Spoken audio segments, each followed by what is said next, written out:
E aí, pessoal, a gente está aqui mais uma vez falando um pouco sobre o teatro, sobre a arte, sobre essas questões que dizem respeito a essa disciplina, né? Abrindo possibilidades para dialogar sobre outras coisas também. Então, eu vou dividir essa aula em duas para que o vídeo não fique muito extenso e aí seja um pouco maçante para vocês, né? Um pouco que fique longo demais e a gente tenha que ter dificuldade às vezes até para mandar. Então eu vou dividir essa aula nessa parte teórica e a gente no próximo encontro a gente começa a trabalhar uma coisa prática, ok? E assim, para mim é uma dificuldade um pouco grande porque eu gosto de trabalhar sempre utilizando as duas questões, né, tanto prática quanto teórica, porque o processo de aprendizado ele vai ser melhor quando a gente trabalha teoria e prática juntos, né, e não separados. Às vezes ficar só no blá blá blá talvez não seja tão eficiente quanto, mas vamos lá, vamos se adaptando aqui a essas questões, certo? Então a gente está falando um pouco sobre os aspectos de composição da cena teatral, né? E aí você fica pensando assim, meu Deus, o que é aspecto de composição da cena teatral? Aí você fica, né, assim, pensando nisso. Parece assim, um pouco difícil, né? Mas a gente vai pensar que o aspecto de composição da cena teatral ele se relaciona àqueles elementos que vão formar a cena teatral, certo? São por exemplo, a gente vai fazer um bolo. A gente precisa, para um bolo, a gente precisa de farinha de trigo, né, uma quantidade de farinha de trigo, um ovo, fermento, leite. E aí vai depender, né? Se vai ter um chocolate, se vai ter uma baunilha, né? Vai depender do que for, certo? A manteiga. E aí esses elementos são os elementos de composição do bolo, certo? No nosso bolo teatral, a gente tem outros elementos que vão construir esse teatro, ok? E a gente tem aí o texto dramatúrgico, que tem formas teatrais, né? Gêneros teatrais e momentos da história do teatro, que não se utiliza o texto especificadamente, né? Se utiliza outras coisas, outras questões. Mas aí vamos dizer que no fazer teatral a gente tem um texto, a gente tem uma personagem, a gente tem um figurino, a gente tem um som, a gente tem uma luz, a gente tem uma estrutura, né? Que é o espaço do teatro, o lugar onde acontece a cena. E aí tudo isso, esses ingredientes todos vão formar o nosso bolo teatral, certo? E aí esses são os aspectos de composição da cena, certo? Esses elementos que a gente vai utilizando para formar o teatro, ok? E aí a gente pensando nesses aspectos, né? A gente está trabalhando um pouco sobre a personagem e o processo de caracterização, certo? Além disso, a gente vai pensar hoje um pouco sobre a relação entre o teatro, a educação e esse processo de apropriação que a gente tem através do conhecimento do teatro e da arte, dos bens culturais e por que são importantes, né? Esses saberes para a apropriação dos bens culturais, né? Por que é importante? Então vamos pensar nisso. Então vamos pensar assim, que a arte de um modo geral, e aí eu foco o teatro porque é o meu lugar de fala, de aprendizado, ela é uma forma de representar o ser humano em suas práticas, nas suas relações, nas suas vivências. Ela vai trazer essas questões à tona, certo? Ela vai mostrar isso, ela vai evidenciar essas coisas assim. Quando a gente vê uma peça, a gente está vendo as relações humanas sendo expressadas ali, certo? São as relações, os modos de vida, as visões de mundo, né? Os saberes múltiplos que são, né, produções dos seres humanos e que estão colocadas ali na peça de teatro, numa obra teatral, né? E aí a gente fica pensando, mas por que essa disciplina está no meu currículo? Por que eu tenho que ver a aula de arte? Por que eu tenho que ver a aula de teatro, né? E aí a gente, no nosso dia a dia, a gente vai entrando em contato com vários saberes artísticos, estéticos, e às vezes a gente se apropria de uma forma não muito... não tem as ferramentas, né? A gente não tem os elementos que faz com que a gente se aproprie de forma crítica daquilo que a gente está vendo, daquilo que está sendo mostrado para a gente, né?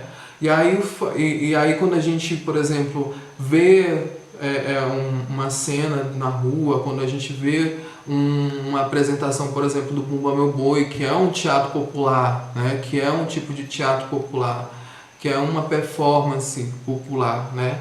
E aí a gente não consegue valorizar os elementos históricos, artísticos, culturais que estão ali, né, sendo expressados, os saberes que estão ali sendo expressados, porque a gente pensa que não existe saber em outros lugares que não seja, por exemplo, na escola ou então num livro, né? Não, existem outros saberes em outros lugares, né? Outras formas de compreender o mundo, outras formas de expressar o que se pensa, né? Visões de mundo, conhecimentos históricos, e a arte é uma delas, certo? As expressões artísticas são uma forma de expressar isso, né? Então a gente pode dizer que a arte ela foca no ser humano e no conhecimento desse ser humano, certo? A gente conhece o ser humano por aquilo que ele produz, e a arte é uma forma de produção humana, é uma forma de produção do intelecto humano que é muito rica sobre o conhecimento do próprio ser humano, certo? Então, quando a gente vê uma obra de arte, a gente consegue olhar o ser humano em suas relações, beleza? Então, por isso que a gente tem, né, focado muito nessas questões. Então, quando a gente trabalha o teatro e a arte em sala de aula, a gente foca também nos aprendizados que diz respeito à própria arte, né? Como ela se constitui, como ela se constrói e coisas do tipo. Então a gente está falando muito, eu falei nas aulas passadas, na aula passada, na verdade, que era uma aula de 30 minutos, né? Falei na aula passada sobre essa relação da arte, de pensar o corpo, né? Como o corpo como instrumento da arte, né?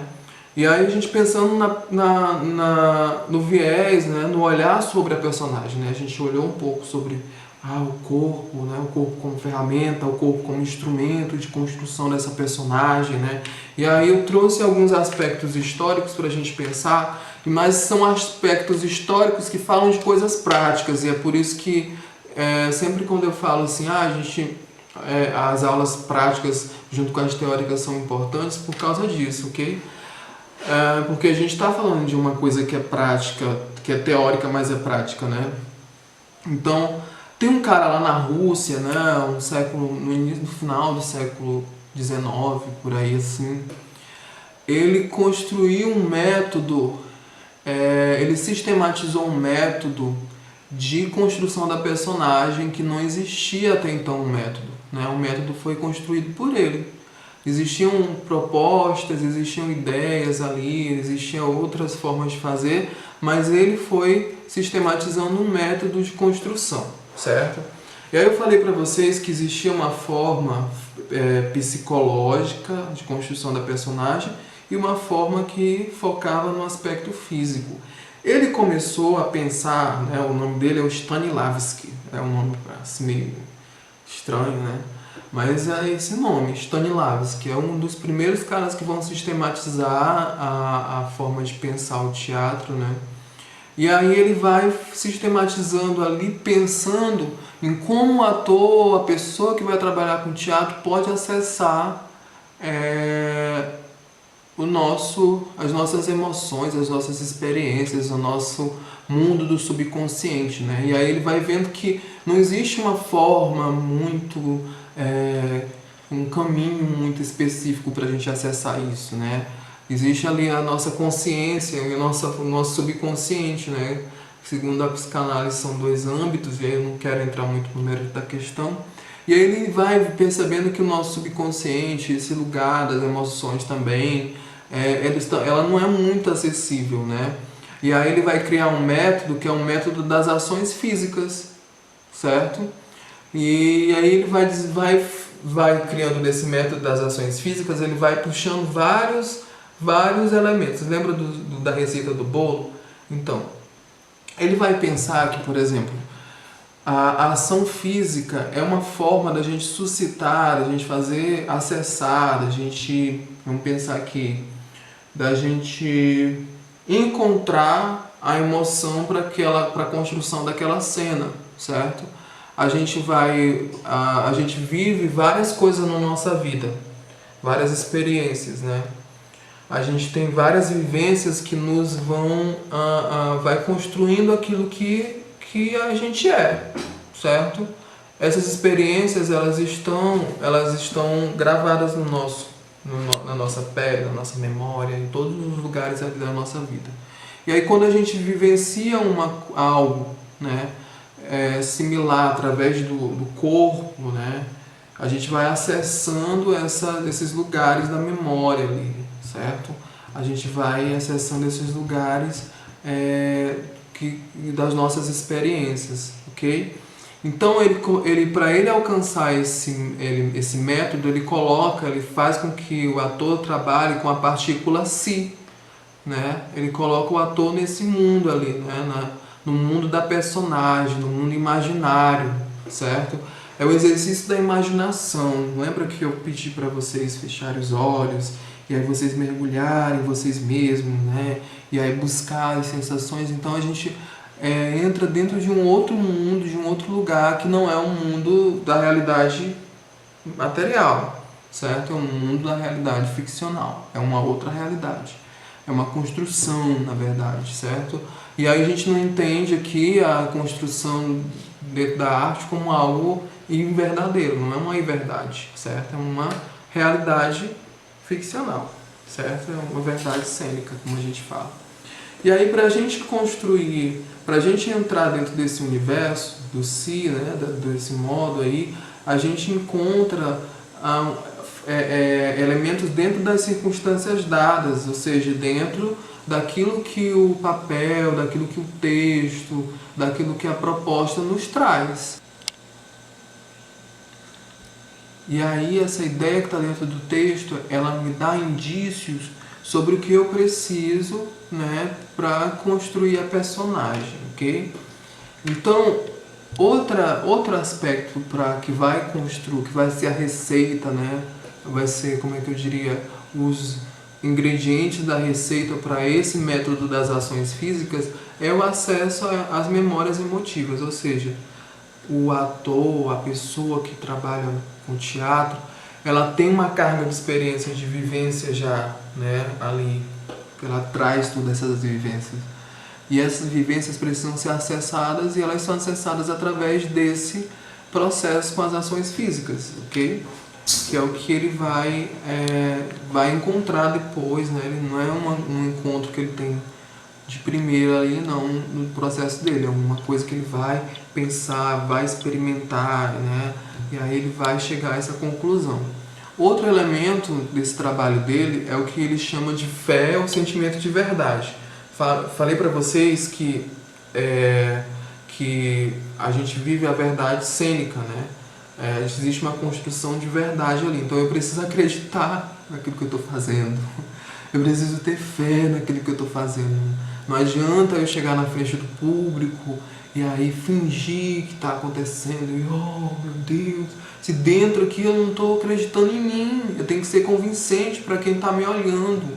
Né? Eu tenho que convencer o público de que aquilo é verdade. Né? Eu lembro que eu estava lendo uma autora chamada Pamela, que aí eu esqueci o sobrenome dela, que ela fala que tem um homem que ela viu lá, eu não lembro qual era o lugar que ela foi, que ela diz que um homem conseguiu, né, um artista, ele conseguiu fisgar o público, falando simplesmente que dentro de uma caixinha de fósforo ele ia tirar, ia sair um leão, né? E aí ele começou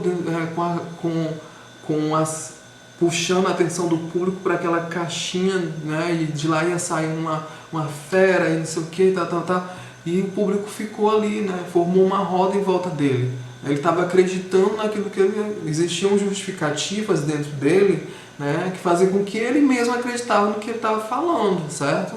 E claro que isso é algo que se limita à realidade da arte, né? Se limita ao campo da arte. A gente não pode fugir do campo da arte, ok? O que foge do campo da arte é patológico, é doença, certo? Então, vamos lá, pensar nisso. Aí a gente tem vários outros autores, né, outros pensadores depois que vão surgindo que vão trazendo algumas ideias sobre a construção da personagem. Esse que eu falei para vocês é o primeiro. E aí a gente tem um outro já mais pro século XX, lá pro meio do século XX, né? Que é o Brecht, que ele vai pensar no processo de construção de personagem dentro de um teatro político. E é nesse foco que eu quero deixar para vocês, né? E aí eu peço nessa oportunidade para que vocês vão lá na internet e pesquisem sobre o Brecht, né? E vão buscar algum conteúdo sobre o Brecht, porque a gente vai trabalhar um pouco sobre ele, certo? E aí a gente vai tratar um pouco sobre a dramaturgia do Brecht, os desdobramentos dela. A gente já trabalhou com Augusto Boal, que é um autor brasileiro, que é um pensador brasileiro do teatro, e que ele, vamos dizer que ele sofre algumas influências do teatro político do Brecht. Não é que ele vai imitar o Brecht, não. O método do Augusto Boal é o método do Augusto Boal, né? Mas a vertente política do Augusto Boal, ela tem alguns traços da estética do Brecht, do que o Brecht pensava, né? Da forma de pensar do Brecht, porque o teatro do Brecht é um teatro também popular, né? Um teatro que é feito para que o povo faça. Então ele cria um método específico para esse teatro, é um teatro do proletariado, né? Um teatro que é feito para e pelo proletariado, né? E aí ele cria lá ideias sobre o que é a peça didática, né? Sobre o teatro épico, porque o foco do teatro do Brecht é a mensagem que vai ser transmitida. E aí os recursos didáticos e pedagógicos que o teatro vai utilizar é que ele vai trazer aí como ferramenta para essa proposta dele. Então eu quero que vocês fiquem nessa curiosidade de quem é o Brecht. Eu vou trazer para vocês depois algumas práticas sobre o teatro, sobre o processo de construção da personagem na perspectiva do Stanislavski, né? Mas aí a gente não vai entrar muito nessas questões, eu vou trazer só umas ideias e aí eu vou lançar para vocês. Aí eu vou trazer também algumas práticas corporais para que vocês possam fazer em casa e acionar esse corpo de vocês, né? Para que vocês também cuidem do corpo, porque o corpo é um instrumento importante para a gente, certo? Então, gente, muito obrigado. Eu peço que vocês comentem sobre as aulas, certo? Digam para mim como é que está sendo para vocês. Eu sei que estamos à distância, tem todas essas dificuldades do estar à distância, e de que o teatro é uma arte da coletividade, né? E é importante estar junto por isso. Mas eu quero que vocês deem um retorno, né? Digam para mim como é que está sendo, deem ideias sobre o que a gente pode fazer para melhorar também a experiência das aulas de vocês via online, ok?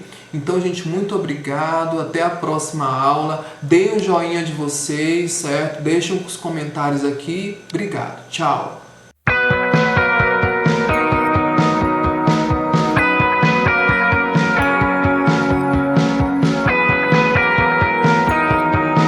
Quem sou eu? O que você diz? O que se vê nem sempre